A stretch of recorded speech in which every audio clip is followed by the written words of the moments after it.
Hello,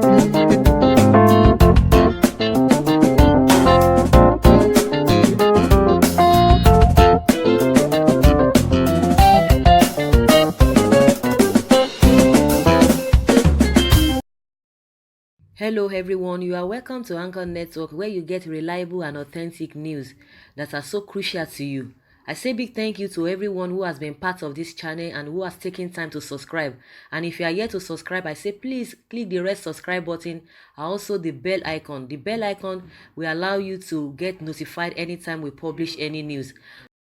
Rich Nigerians will suffer if economic woes persist, says Soludo. A former governor, Central Bank of Nigeria, Professor Charles Soludo, has said that the rich in the country will also suffer if high poverty and unemployment rates are not tackled. Soludo said this on Tuesday in Lagos while delivering a presentation on economic restructuring at a program tagged The Platform, organized by Covenant Christian Center. He lamented that the country had not been able to diversify away from oil and gas over the years despite efforts by successive governments. The alternative further that we see is one without oil and where exhaustible natural resources play very little role. The future will be driven by people, our youth, and technology, he said. Soludo, who was recently appointed by President Muhammadu Buhari as a member of the new Economic Advisory Council, said the next bigger than oil export earner for Nigeria would potentially be its human capital. He said Nigeria earns almost as much from oil as it earns from remittances from the diaspora, but we cannot export illiterate in a world driven by the digital revolution. The easiest way to waste the future is to continue to churn out millions of semi-illiterate, largely unemployable citizens, most of whom see criminality as the only way to escape poverty trap or drug as the opium for solace. With an urbanization rate of over 5%, the configuration that might ensue when hundreds of millions surge to the cities but can't find jobs, housing, water, and food can only be imagined. Soon, I believe the rich won't be able to sleep because the poor, homeless, and angry are awake. According to the SCBN boss, the country can have a smart population policy that encourages people to have a number of children that they can train, and then also ensures that we have a reliable population census using biometrics rather than political population figures. Whatever the case, the challenge is how to deliberately optimize the potential of the huge youthful population to be highly productive at home and competitive or exportable abroad, Soludo added. So guys, you've heard it all. A child that says his parents will not sleep, himself will not be able to have a glimpse of sleep at all. One thing I just want to add to what, in my opinion, to what a Soludo has said, it is it is real that the economy is in shambles. It is real that unemployment is at its peak. It is real that poverty is raging. It is real that poverty is living with us. It is real that the numbers of people, that are poor, it's it's it's overboard. It is real that things are not working. And one thing again, this Soludo is just, is just in a advisory committee, from the team. They are just to be, their own is just to advise. I think that's one of the things he's just trying to tell us. One thing is to tell somebody this is what is happening, and another thing is for the person to be able to accept if all the suggestion, all the advice they're going to be giving to the presidency, if they are going to be taking it, it will help, it will do them good, and it will do all of us good. But if they don't accept the advice coming from that economic advisory team, definitely nothing is going to work. All these people, you just see that they are going to be there for for just for the fun of it, and they will talk, and nothing will happen. At the end of the day, people start blaming them. But people should just understand that these guys are just advisors, not they are not the one that will take the decision. Their one is just to suggest, to say, okay, these are the things happening, these are the things that we are supposed to do. go do it this way, go do it this way, and so that we experience the yielded results we expect. But if they don't take all of those things, of course, believe you me, it will not work. It won't happen. We won't see any positive change. But what is pertinent and what is real, that we have problems on our hands. Now they'll come and be quoting figures for you and all of that. They will tell you this and this and that. But in reality, it's not so. Now we have heard that a bag of rice, it's not we have heard, it's what we are experiencing. Bag of rice has escalated again because of the closure of borders. And a lot of people are coming out that the border you are closing is not doing us good. Bag of rice is has escalated, is on the rise. The other the local rice, nobody can afford it. So what is the job done? What is the job done? As we speak, a lot of people that are doing genuine business now, what are they? What measures did you put in place? Because those ones you are talking about, those that are into genuine business, those are doing illegal business. So it's going to curb that.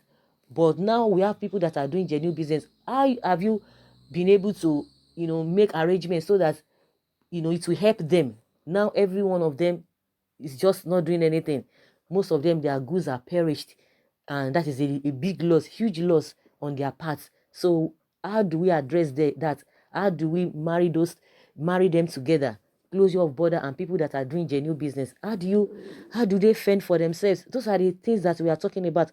Like the team, the economic advisory team that Soludo is part of. Their own is just to advise, and it is the responsibility of the government or the presidency to take it. They might take it and they might not take it. So it is their own, it's within their rights or whatever to take it. And like he said, that the rich also, they will begin to face, they will begin to suffer if economic woes persist. Like I said, it is real. All of these things are real. All of these abnormalities going on in economy, most of these things are real. We are experiencing it. We are feeling it. It's touching us. It's woes. The economy, as it is now, from what he has said, he said the rich Nigerians will suffer if economic woes persist. That means we still have it on ground. We have economic woes as we speak now, but they will come and tell you that they are giving cash transfer to people. You are doing empower. You are into, what is it called, trader money. All of those things. The question is that the money that you have disbursed or you have given to people, how has it affected the economy gradually? How has it affected or added to our GDP, our gross domestic product? How has it affected or added to that? How has it affected the lives of the people that you even gave that money positively? It's just back to square one. You give them the money, fiam, they will go into the system. Everything is just expensive. There's no job done. It's just for them to it's just like a meat ticket. Just take it and that's all. Once you finish eating, that ends it. You want another one. With all the money they have disbursed, they have budgeted for this social investment program. Where, how has he, what result has he yielded? What positive result has he yielded to? Nothing. It's just back to square one, from fry pan to fire. And they will be priding themselves over the whole thing. Just like I said, I've been saying it. The president's wife has come out to say it's not working. It's not working, and that is the truth. All the money now they spend on all those social investment program, how has it affected or has it changed the economy? And the people, the diasporans, they are the one who are sending money, because if you hear the remittance alone, it's mind-boggling. And at the end of the day, those people want to come back to the country. What they are receiving is something, what they are bringing back to the system. If they have gone outside the country, what they are bringing back to the system is very huge. For as many that always say, oh, what are you going to do in abroad? Let us sit down here and build the country together. Those people have gone out, and what they are bringing back to the system is even more than what we are even getting as revenue in the country. Go and do the findings. That is just the fact. The remittance of people in diaspora is something else that you cannot wish away, you cannot overlook at all. It's so massive. It's so massive. And those people who want, like, okay, one day I'm going to go back to my country, because there's no way that you will stay in diaspora, no matter what. You can, with majority of them will want to go back. Of course, even if you want to stay there forever, and that is your own decision. But You just want to, at times, let me just go and visit my place. Blood is thicker than water, no matter what. No matter what. You just want to go and know your people. It's just like a father or maybe a child, who has never seen his father. He doesn't have no fatherly care and all of that. Maybe the child was being taken away, or maybe somebody else raised that child. No matter what, even if you have not met that your child, your father in the first place, you just want to.